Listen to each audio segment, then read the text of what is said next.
installment of Focus 90. Today, the Whitewater Gallery will be featuring Philipe Boissonnette and his exhibition L'Ombre d'un Doute will be shown at the Whitewater Gallery from February 1st to the 24th. Welcome to the show, Philipe. Thank you. First, maybe if we could get a little bit of your background in art education and actually where you started out in the fine arts. Well, I studied about 10 years ago, maybe. I did my art education in France at the beginning, and at the Fine Arts School and at the University of Paris. Then I came to Montreal 8 years ago to complete a Master of Fine Arts at the University of Quebec in Montreal. And so I also, of course, started to work as a professional artist. About that time, 8 years ago, I started to exhibit in Montreal and did. Now, how did you find the atmosphere while studying in Paris in fine arts? How I found what? The atmosphere, was it in Paris? Well, that's so different. It's interesting because, of course, of all the cultural events you have in Paris, but universities are not so well equipped, and there are so many students in the classes that you cannot have so much contact with the artists or with the professors. So I like very much to be in Montreal for this, because it's not only a place when you are going to the classes and doing nothing else. You have also real professional contacts with artists, and it's a good opportunity for young artists to start and to be on the art scene. I see. Now, while in Montreal, when you were studying art, what areas did you specialize in particular? In Montreal, well, it was a master, so I had to follow my own body of works. I specialized at that time in combination of color photocopies and drawings. I always, well, as I have a background in painting and drawing, I always started from this traditional media, but I always been also interested in the new media like photography, and I came to photography in Montreal, where I discovered the new capability of working on a photocopy machine. And so at that time, in '83, I did my first solo exhibition at the Gallery Article in Montreal. Now, you mentioned photocopy and photographs as something important to your works. What particularly attracted you to that medium? I guess I didn't analyze everything, but I guess that it is the tensions and eventually the contradiction that I can get between one medium which is more manual, like drawing and painting, more direct and intuitive, and the other medium which is for me more rational, and this is all the mechanical types of photographic media. Also because photocopy interested me more than photography, just because of its how could I say, the fact that a copy is not worthy in terms of art with a great A. So it's a kind of challenge to use photocopy also. And photocopy has also, most in its definition, the idea of reproduction. It's a mass media. Visual expression also. So there is a real bigger tensions between the fact that between my two way of expression, between painting and photographic media. Yeah, you described it earlier to me as I guess as the irrational and rational side of yourself. The rational being using the photocopier and various mechanical medias, and the irrational being painting and drawing. How are you able to combine those in your work, sir? I don't know. It's not always that simplified, of course. I guess that when I'm using a photocopy machine, I can be also irrational sometimes, because photocopy machines are quite spontaneous kind of tool. Also, you can do and redo the same thing in 30 seconds you have the result. Well, the way I like to combine these two media is to have a kind of collage in some ways. Of course, with photocopy, I had a real collage on flat surface, on paper, on cardboard, or eventually now I'm doing painting and photocopy transfers, so it's on Canva. And with holography, it's something different. It's a more visual or optical collage because, of course, holograms are giving the illusion of 3D, and it's in the space, and also not the support, the support material, yes, the glass. Right. The glass or film is not very easy to associate with Canva or with the paper. Right. So of course I have to build this collage in the space, but it's really pushed me over my first limits, and I really it was the first time for me to be introduced to a more environmental or spatial kind of work. Now, possibly if you could explain how you first became interested in holograms and then your experience as an artist in residence in Toronto. Yes, true. I always been interested by the holographic images. The first time I saw hologram, it was in Paris at the Museum of Holography, and then in New York. And I was very much interested by this capability of being between the 2D and the 3D representations, being something flat and not light, and also something material and not material. So I like the ambiguity of holography, which corresponds, I think, to what I have to say. And so once I was aware of this artist in residence program at the French Research Graphics Laboratory in Toronto, I made my proposal.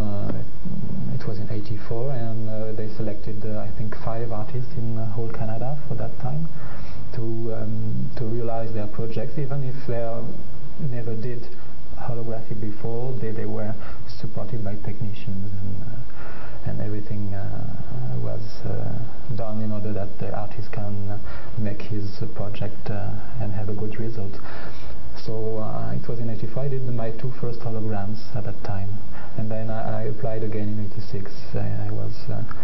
I succeeded in second time, and after that I had the chance to get some grants from the Quebec Affaires Culturelles, the Ministère des Affaires Culturelles, and so that's when I did all these works, L'ombre d'un doute.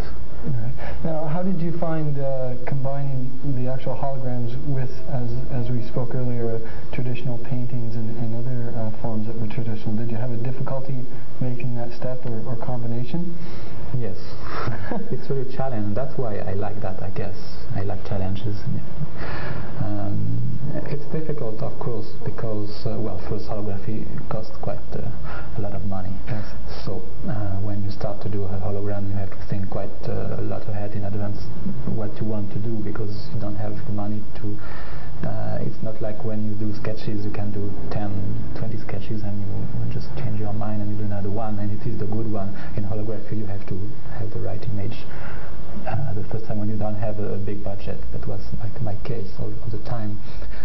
So it is difficult because I like to progress slowly in the evolution of a piece of art.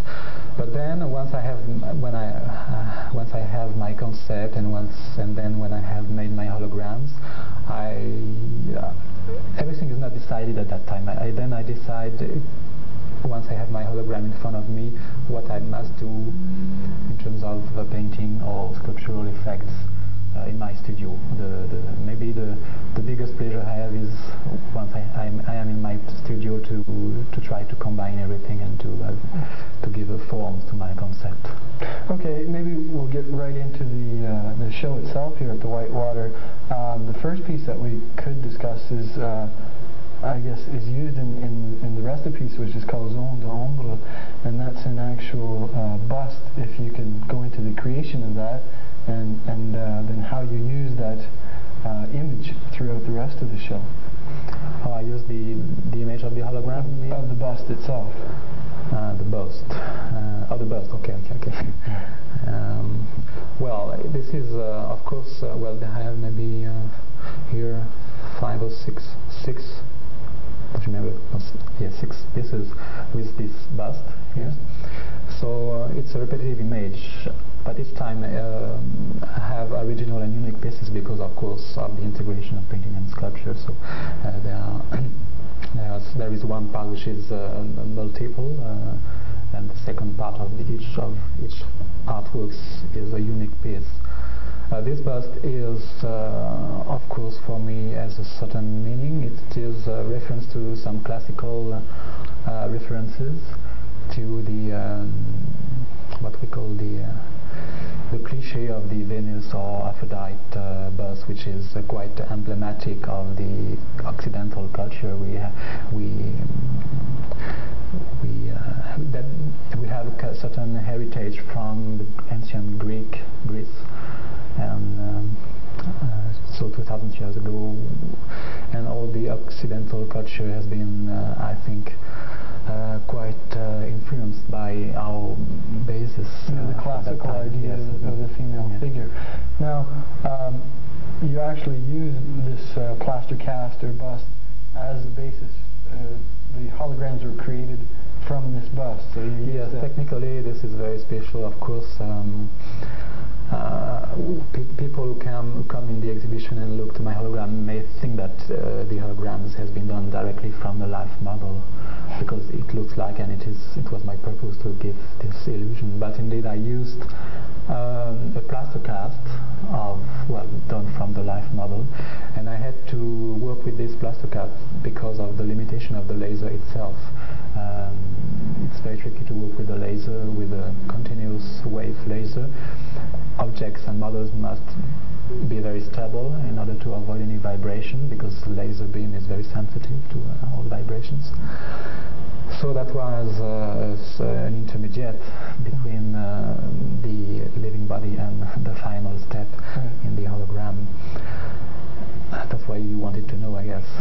Now, the next two pieces, which are actually take the title of the show, L'Ombre d'un if you could explain how you've combined the holographic image with the painted image for these two pieces. L'Ombre d'un doute, the two. The particularity of these two pieces, they have a canvas behind, a painted canvas, of course, behind the hologram, which is mounted on a plexiglass sheet. The plexiglass sheet is floating, a little bit floating in the space, hanging from the ceiling. So you have an empty space between the canvas, on which I represented some female nude figures. And so this empty space is very important because it shows up what is indeed a hologram. It is just illusion, nothing, just light. It's a sculpture of light.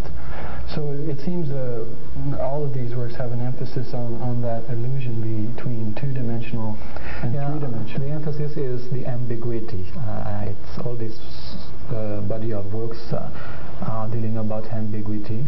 That's why I have two kind of media. That's why I emphasize this empty space between the 2D representation and the holographic representation. That's why also I called my pieces L'Ombre d'un doute, which is in English can be translated as the shadow of a doubt, but it's not exactly the right translation. It means here there is a doubt of something. Okay. What's real and what is not real. Yes, and also a doubt about our time. I think we are in a period of time where there is the influence of new technology in art, the influence of technology in the society, and we are just in the middle, or just at the end of the century, going to the third millennium. So there is something certain uncertainty about what is our future. So it's related to my feelings about this. Yeah, so you draw on the past and then you look into the future in many ways with these works. If we could move now to À l'ombre des grands modèles, the piece actually that is behind us here. Now this one you've done something interesting, that you actually have an image on the pedestal and then with an image behind, and then the hologram. Again, the way in which these are combined and the tension, I guess, that you want to create between the various mediums. Yes, it's in this series of works I really enjoy to play with all kind of combination in the space. I did flat works, and this is an example of works of 3D works. I was interested by this pedestal here to show how to represent three views of the same object. In that case, it is female legs, but I drawn on the three edges, on the three sides of this pedestal, and it is related, of course, to the holograms, which shows several angles of view of the same model. Mm-hmm. So again, you're putting into question what's real and what's not real, and using different surfaces. Yeah, it's questioning the traditional way of representation also. Yes, and even questioning, as you said earlier, actually having an image on glass, which I don't think is, not very used very often as an art medium. That's true. It's difficult to deal with that kind of work. Yes. Because it's fragile. It's hard to match with something else. And but I was in all this body of work, I was so interested by tension that I think that I reached my first idea of creating tensions and contradictions. Good. Now, if we move to the next work, which is actually a series of two-dimensional works called Great Classical Nudes. You mentioned that you make reference again to the Aphrodite or classical female figure and pose, as well as some pop art works. Yes, that's right. I have quite some references to make to the pop art, but the European pop art, because all my background is, of course, European at the beginning. So in that case, it is more understandable because, of course, of the title, which refers to the American artist Tom Besselman. But also this torso is multiplied by the drawing of 18. I have 18 drawings which are framed all together with one hologram. So I played with the ambiguity of something which is supposed to be unique. The drawing, it is handmade, so it's supposed to be unique. I have 18 drawings. And only one hologram, and holography is supposed to be a mean of reproduction. So this is still this contradiction by the combination of the two media. The next work in which you employ, I guess, a number of techniques, which is entitled De Simple au Double. You use three images, one from a photocopy machine of an actual model. The second is a photocopy of the Venus de Milo, in which you overlaid with a charcoal drawing, and the third is again a hologram of the cast. Now, how do you fit these three together to make one piece? Well, the two overdrawn figures were very easy to fit together. Indeed, technically, I mean. Well, I had this idea just once again to emphasize the fact that in our contemporary art world we have always references to the past, and also we have so many art which is done in the 80s with quotation. There is a lot of borrowings to other artists in our days now. So this is three levels of borrowings. You have the three kinds of models. You have the Venus de Milo, which is a cultural model for all Occidental art. It's a kind of cliche, and I chose this kind of figure just because it's a cliche that everybody knows. Even someone who doesn't know anything in art, they've seen somewhere. They don't know where and what, but they've seen the Venus de Milo sculpture already, even on postcards. And so I combine that with the photocopy of a real life model. I asked the model to lie down over the photocopy machine. So I transferred that on the paper I redrew, and then I combined with the hologram of the same cast, of course. So have 3 levels of reproduction. In some way, it's a reflection about a question on the different ways of representation, different ways of reproduction too. Why I choose always this figure of Aphrodite also, it's because I think that it's a cliché, but it's not only a cliché, it's also kind of emblem. I don't know if you understand this. Emblem of icon of what is the origin of our culture. If we refer to the Greek culture, of course, yes, Latin and Greek culture. Now, how do you feel, about the way in which you use new technology to create your art, and especially in this piece, it's I would consider art imitating art in some ways. Are you comfortable with all the new technologies, and how do you learn to deal with that? I learned. I try to be as much as I can as quite intuitive as I am when I deal with painting or drawing. In some way, I try to think of what are the specificities of the medium I use, and then I try to understand that hologram, it is on glass, it is viewable only at a certain angle of view, that it is light, it is transparent, ghostly, and so on. So with this, I try to play with this, and I don't have a real method. Yeah. Do you find though that when you're using technology that you lose some of that intuitive process, or how are you able to put that back into your art, or have that in your art? No, I think that every medium has its own potential of signification.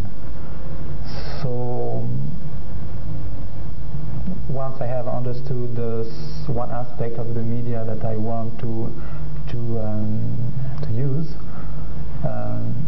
in that case it was the idea of ambiguity and immateriality, the fact that the hologram is referring for me to the representation of the imaginary double, as we have in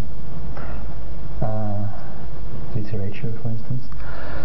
So this is one aspect that I wanted to show up in my art. It's not the only aspect that we can find in holography. Of course, other artists try to show something else, yes, with the medium. But so once I have chosen one aspect I want to emphasize, I try to find how firmly I can mix or combine everything. And all this work, longer than I do it was very experimental for me.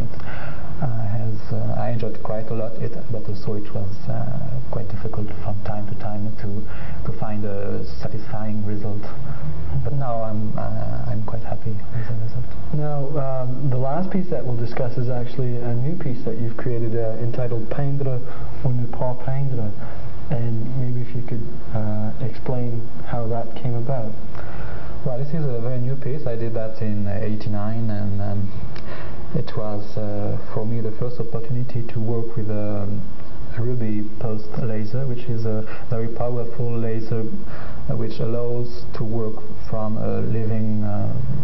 from all kind of living beings, can be animals, people, and so on. It freezes really in a very short flash, any movement. So it's very important because I could get rid of the heavy technique of casting beings and holographing them. So it was more. It's more direct, like photography, like in traditional photography. And so, and also I had the chance to have a Canada Council grant in order to do this large format. And there is one example here. I'm working now on 3 other large formats holograms. And this piece, so it's a new departure for me in holography. I think I will, if I had the chance to go on in holography, I only want now to work with this pulse laser, because it's really a kind of, it gives you a kind of freedom when you work with them. Okay. Well, good. Well, thank you very much for coming here to North Bay, and I think everyone will enjoy this intriguing show. I hope so. And that's Philipe Boissonnette from February 1st to the 24th, and it's an exhibition of holograms entitled L'Ombre d'un doute.